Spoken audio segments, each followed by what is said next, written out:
Le diagnostic du ministre de la Santé de son département est revenu dans toutes les parutions de ce jeudi. Un diagnostic sans complaisance du professeur Ibrahim Sy que l'on peut lire à la une du quotidien national Le Soleil.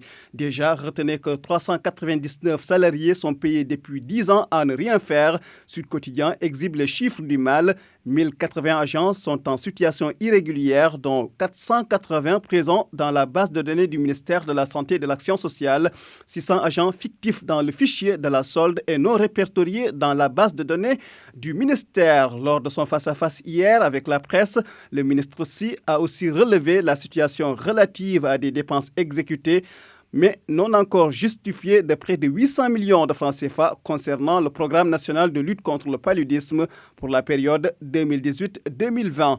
Ces révélations sont dans tous les quotidiens de ce jeudi. L'actualité politique également très présente dans les parutions du jour. Législative du 17 novembre prochain, Dakar, enjeu capital selon Walf Quotidien. Et révélation de dire Dakar, la grande bataille. Yor qui nous dit que la banlieue a surchauffé hier. Sonko déclare qu'il veut faire du pôle Dakar un hub multidimensionnel et alerte sur le danger du nationalisme. La tête de liste de Pastef a également dévoilé un autre scandale à l'aéroport de Yoff où Macky Sall, dit-il, a octroyé 2 hectares valant des milliards de francs CFA à son griot attitré Farbangom. Sonko assure que tous les prédateurs fonciers vont payer. Lui, Sonko, devra se tenir prêt car une intercoalition a été mise en place hier dans la diaspora pour faire face à Pastef.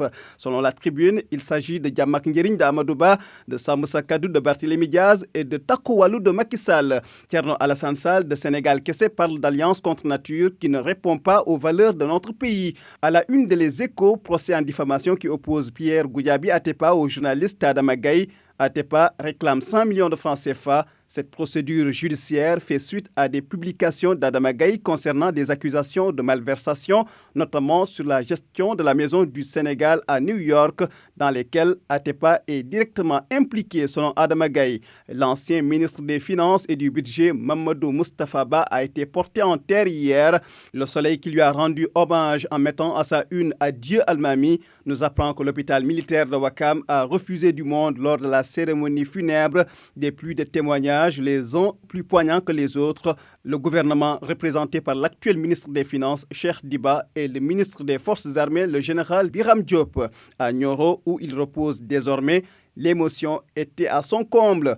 En sport, toujours le Soleil qui nous parle du duel entre Étalon et Lyon à Bamako ce soir à 19h. Le Sénégal et le Burkina Faso déjà qualifiés à la CAN Maroc 2025.